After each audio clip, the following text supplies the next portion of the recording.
Good morning, PingSkillers, and welcome to episode 82 of the Ask the Coach show, where we answer your table tennis questions.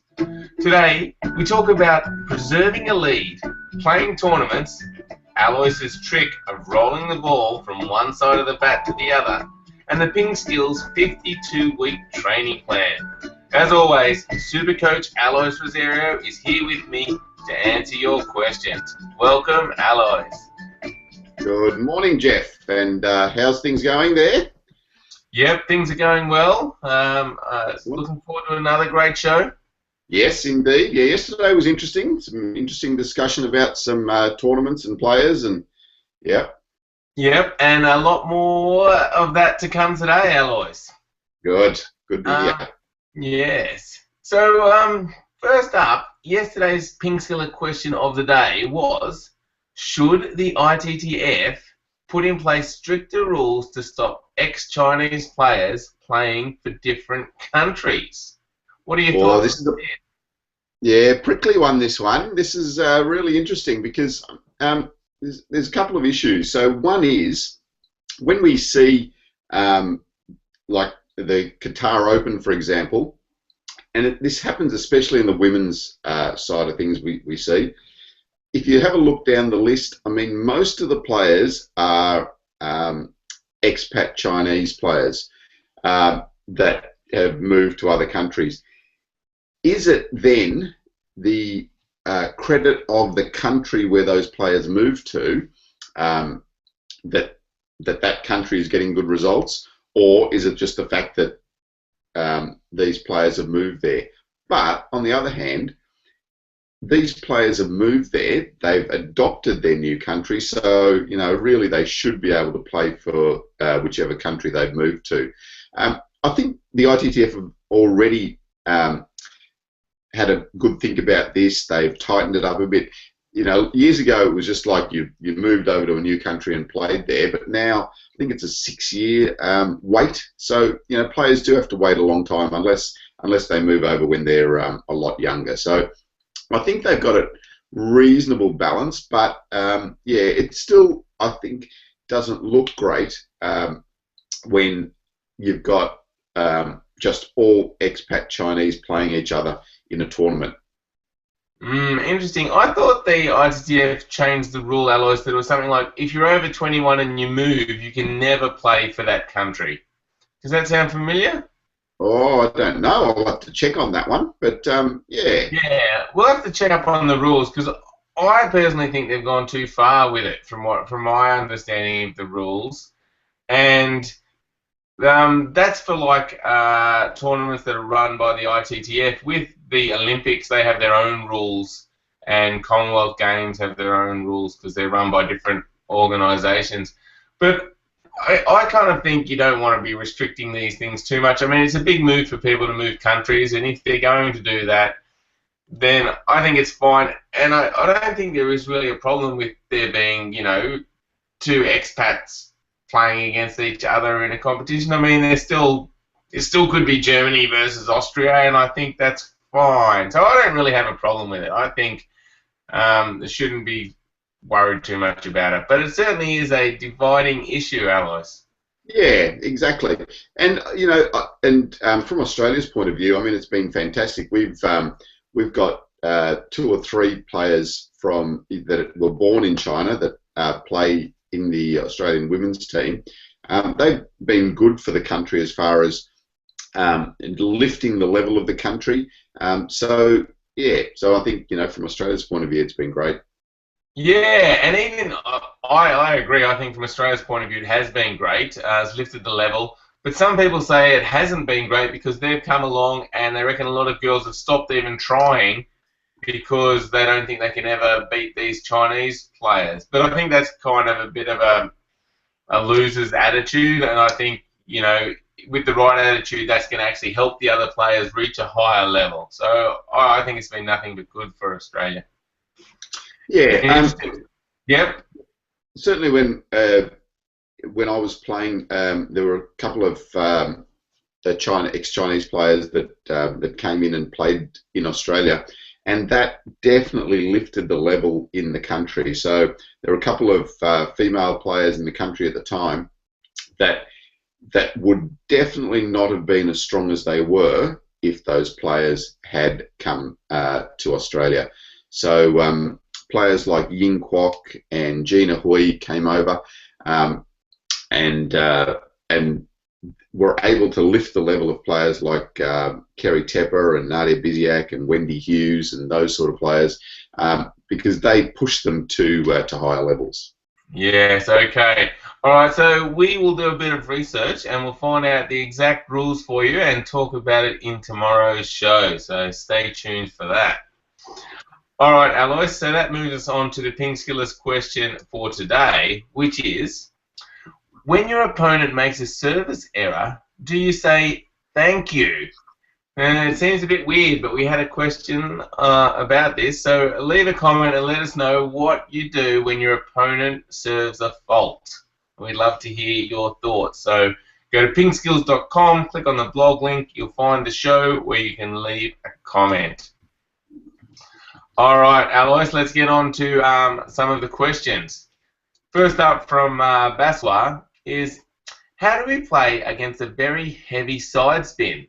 The one that spins around, the one that spins on the right. I generally use the forehand topspin stroke. Yep. So when you're dealing with side spin, a lot of it's to do with the angle of your racket. So if so, I think what you're meaning, Baswa, with the right means that the ball's going to curve that way. So if the ball's curving that way, it's going to hit your racket and go back out into the same direction. So what you need to do is angle your racket around slightly so that you're countering the angle of your racket. So this can be with whatever stroke that you're talking about, with the push or with the top spin. So you just need to adjust the angle of your racket this way, depending on what type of side spin's on the ball, to get the ball back onto the table. So that's the real key, using the angle of your racket to counter the side spin on the ball already.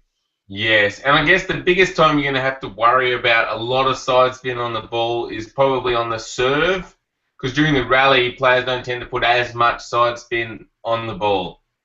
Yeah, so definitely the serve is the key one. But sometimes they do play with the side spin with the hooky type of top spin, which can be a little bit awkward. But with the ball being long, as long as you brush the ball really heavily, even if it's got a lot of side spin, your own spin's going to take it in the direction that you would like it to go. Great. All right. Hopefully that helps out, Baswa. All right. Now, Baswa jumped on our Google Plus page and asked a question using the Google Q&A app, and anyone can do that when they're watching live. And Brock has also done that, and Brock's asked, how can a Chinese player be better at table tennis than a Swedish player? Is it a different tempo, or what is it? Yeah, so we had a bit of a discussion about this a couple of days ago, but for me, it's just the bulk and the quantity of time they spend on the table, but then also the bulk and quantity of players they have. So, some of them drop out. If there's 10,000 players, if 5,000 drop out, they've still got a really good base of 5,000 players pushing each other to make that peak a bit higher.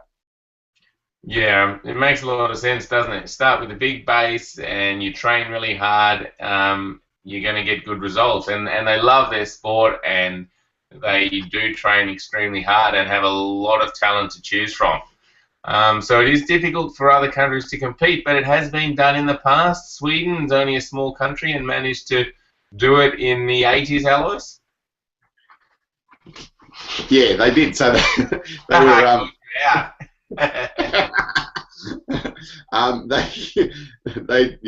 Sweden was world champions in the 80s, and they were able to compete.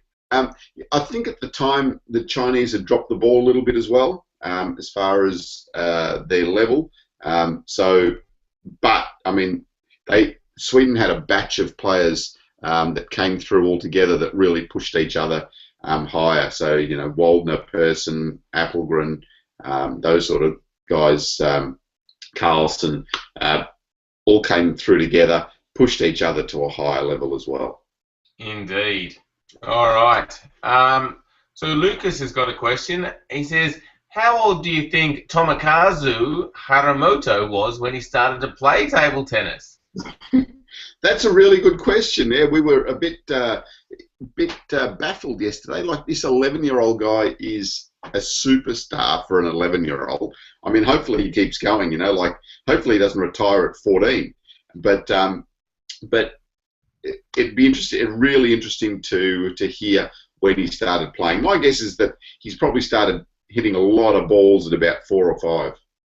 Yeah, absolutely. I'm just trying to see if we can find out more information about him, but it's incredible, isn't it? Yeah, I mean, for a player to reach a level that high at 11 years old, he's obviously got to have hit a lot of table tennis balls. That just doesn't come from anything natural. To be able to counter balls coming at you at a bit, 150 k's an hour, and being able to spin the ball, being able to read spin, being able to counter the spin.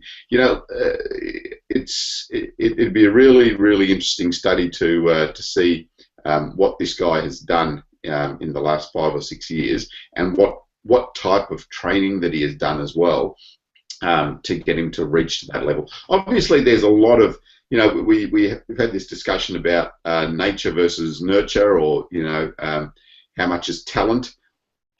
There has to be some sort of head start this kid's had.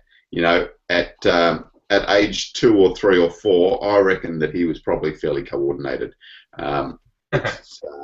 You would have to say that, wouldn't you? It is incredible. I'm just looking on tabletennista.com, and there's an article about him, and he says the young Harimoto is a child of Chinese table tennis players Yu Harimoto and Zhang Ling. And he says, my dad is a good coach, and he teaches me a lot tactically, and I trust him. So there you go. So having table tennis parents will obviously help. So he's been exposed to table tennis from a very young age as well. Indeed. Now, a quick question from Brock. He says, does Waldner still live in China, or does he live in Sweden now, and does he still compete? I don't know that he's ever lived in China, but he does still compete. They've got the Masters series now, and he's competing in that, but he doesn't compete a lot in open tournaments. So no, yeah, I think he trained a bit in China, but I don't know that he ever lived there as such. All right, so let's move on now to a question from Matthew, who says, I've been training for a month, and I've learned the forehand and backhand counter hit, the backhand and forehand push, and the forehand topspin. I can do around 100 of these. I'm thinking about becoming a premium member and using the 52-week training plan. What are your thoughts, Alois? Yeah, so he was a bit. He wasn't sure whether he would be ready to start, training and doing drills and that sort of thing. I think once you've established those first basic strokes, I think it's easy to then start to do your drills. Once you've got forehand and backhand counter hit and pushing, then it's important to then move on to drills where you're doing footwork and movement and switching and linking strokes together. So, and that's what is really covered in those early weeks of the training plan. Work on consistency of strokes. So, yeah. So, I mean, I think it's important that you then start to move on and do some sort of formal training. Yeah, that sounds good. And so the 52-week training plan is a great program, but you can also just do your own training if you're not a premium member. We have a PDF on a lot of training drills that you can do. So we'll put a link to that so you can have a look and work on your own training plans. Yeah, and, the beauty of the training plan is that it's all set out there for you. So we go through and we spend 4 weeks focusing on different areas of the game and developing your game. But as Jeff said, if you've got the knowledge, you can then go and develop your own plans as well. So become a premium member and check out the 52-week plan. It's great. You'll love it. I was going to say congratulations to Matthew, because it sounds like he's made a lot of progress in a month, Alois, and being able to do about 100 in a row of those strokes is very impressive. It's great, and it's exactly what you should be aiming for over that initial period of training. We see a lot of players just get out there and just want to hit the ball hard and want to get as much spin as they can on the ball. But Matt's done really well as far as establishing those basics. Once you've established those basics, then it's easy to build on your training and your development. Great. Well done, Matthew. All right, now the next question is from Tom, who says, how do you roll the ball from one side of the bat to the other? In your practicing alone video at 2:05, you start rolling the ball from one side to the other. How do you do this? Good question. Why I was nicking off before was I was trying to find a ball. I've lost the ball that I've got here. Anyway. We want to see a demonstration. I've got to wait tomorrow. Tomorrow we'll do the demonstration. All right, everyone, come back for tomorrow. You've got to see Alois rolling the ball from one side to the other. It's pretty impressive.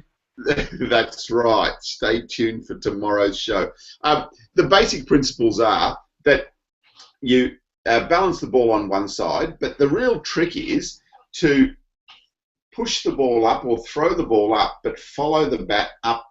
Follow the ball up with your bat. If I had a ball, this is what the ball would be doing. It'd be here. You follow it up, and as it's getting to the peak of its lift, you basically just turn your bat over and then let it fall down. So it's up, follow it up, and let it come down. So yeah, it's what a good demonstration without a table tennis ball, hey? Interesting. So it's more like throwing the ball up than actually rolling it. Is it helpful to think of it in those terms? Yeah, so you're throwing the ball up and catching it with the other side of your racket, basically. Well, tomorrow's demonstration is going to be great. It is. Everybody's going to love it. Great. All right. Moving on then. Next question from JB. And JB says, playing against an opponent of a similar level, leading with what statistically looks like a decisive margin, say like 8-5, you think that in this position you would be ashamed not to be able to close it out. But you play like your grandmother and you blow it. What's going on in these types of situations, Alois? And JB wants to know how you can preserve your lead. Okay. Yeah, so JB, it's an interesting one, and JB in his full question went through a few stats as well. So at 8-5, he said that the odds of winning the game are 71%. So that's probably right. But he's saying, I guess statistically, if you're even players and got a 50% chance of winning the point, then from that point you got a 71% chance of winning. That's right. Yes. So the mind plays such a big part in these situations. Firstly, the fact that you're talking about a score of 8-5 will be in your mind as well. So as soon as the score gets to 8-5, you'll be starting to churn over. Hang on, the last time I played and I was leading 8-5, I struggled or I lost the game. Really important in these situations that you start to just break things down into one point at a time. Establish some routines for yourself that you use or utilize before every point. You've got to treat each point as being important. So whether it's love all, love 10, 10-0, 8-5, 5-all, if you can start to treat the points similarly, then you will start to be able to play them better. So what do we mean by establishing a routine? Just a couple of second routine that you do in between each point. So You might bounce the ball twice. You might then, throw the ball up, hit it, whatever. So think about a routine that you do for yourself, a physical routine in between points. The other thing is to just think about a thought process between each of the points. So a simple one is take a breath to calm yourself down, and then secondly, think about the tactic that you're going to use for the next point, and then focus on the ball. So those three simple things you can do in a few seconds, and if you go through that process every time, then it starts to block out those negative thoughts that you've got in your head of, oh no, it's 8-5 again. I remember 2 weeks ago when I played a match and I was 8-5 up and I lost. Yeah. So so just trying to block those negative thoughts by occupying that time in between points. Yeah, interesting, Alois. I mean, I found it interesting in the question, just looking at even the wording, even the how do I preserve a lead means you're already thinking about winning the match. So that's sort of taking your thoughts away from the point-by-point routine that you're talking about. So I guess, yeah, implementing that point-by-point routine is going to get you thinking in the right mindset. But yeah, I just initially, just the wording is like, oh, you're thinking about the winning, you're not thinking about the point-by-point. Yeah, and it's a good point there, Jeff, because the word preserving does tell you a lot, doesn't it? In a basketball match, you can preserve a lead because you can just run the clock down. You don't have to do any more scoring yourself. Unfortunately, in a table tennis match, you have to win another point to win the match. So you cannot preserve the lead. You can't just sit at 8-5 and suddenly the umpire is going to declare the match to you. You've got to still go out there and win 3 more points to at least to win the game. So think about it that way. Think about you still need to implement the things that you've been doing to win points so that you can keep progressing. You can't preserve. You can't sit on your 8 points and be declared the winner. Indeed. Well, great question, JB, and hopefully those tips help you out and get you thinking point by point and just concentrating one at a time. All right, next question is from Andre Alois, who says, I have been playing table tennis for 4 years and I want to begin to play in tournaments. There's a tournament in 2 months and it's a regional qualifier. Should I sign up for it or do I still need more time to practice?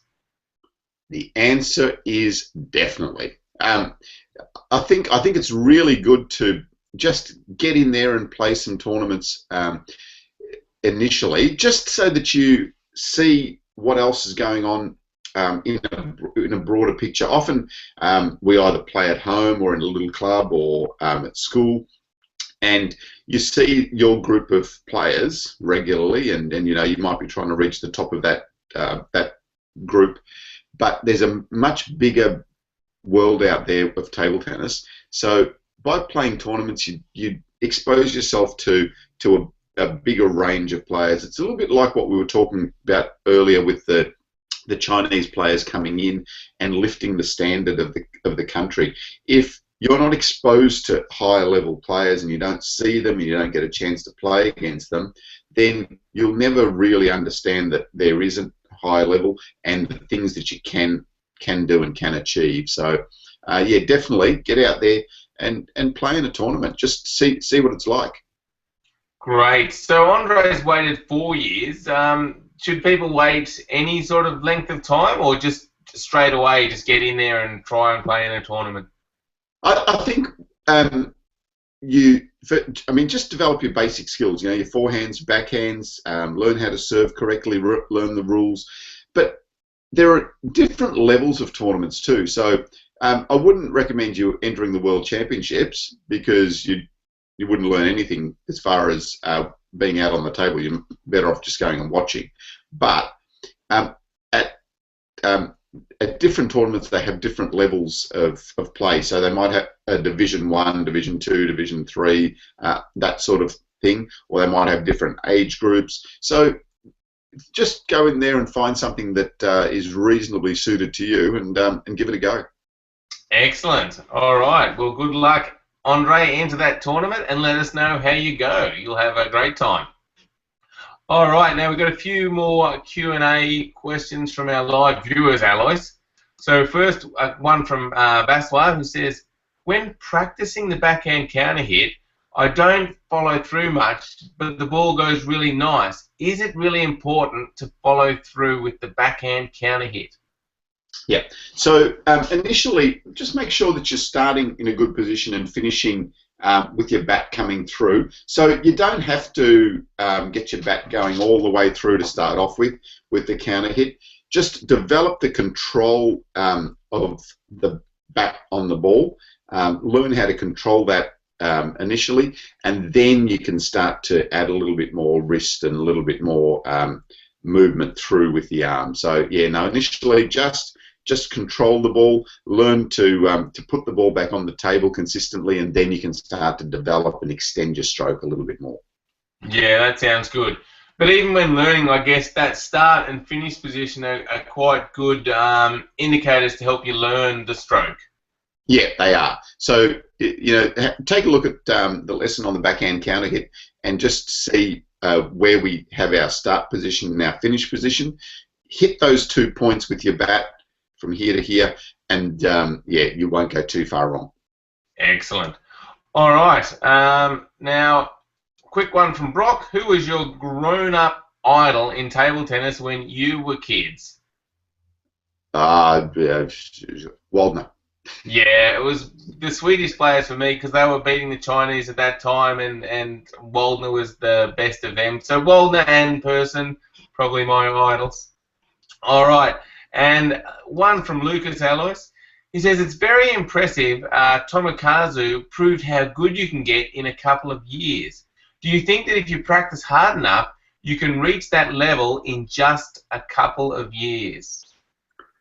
I think this guy's probably a bit of a freak. We've just found out that he's got table tennis players as parents, so he's been exposed to table tennis from a very young age, and he probably hasn't just been playing for a couple of years. You have to hit a lot of balls. You have to have a little bit of natural ability somewhere. Whether it's because you've seen table tennis from a very early age or whatever it is. Yeah, I mean, don't expect to go out there and be able to learn the game in 2 or 3 years. I think this is a bit of a things have come together really well for this kid, and he's been able to reach such a high level. So I mean, yeah, really, it does take 10 years of hitting table tennis balls to reach any sort of level. There you go. All right. Well, thank you, everybody. Another great show. We appreciate everyone watching the show, and we appreciate the live audience and people asking questions. So keep doing that. And thank you, Alois. 7 o'clock. Thank you, Jeff. And yeah, we will see you. What's today? Tuesday, Wednesday, tomorrow. Yes, we will. Alois is going to demonstrate rolling the ball live on the show. Don't miss it. With a ball. With a ball. With a ball, indeed. Thanks, everyone. Make sure you visit PingSkills.com and sign up for our free newsletter. We will catch you tomorrow. Bye.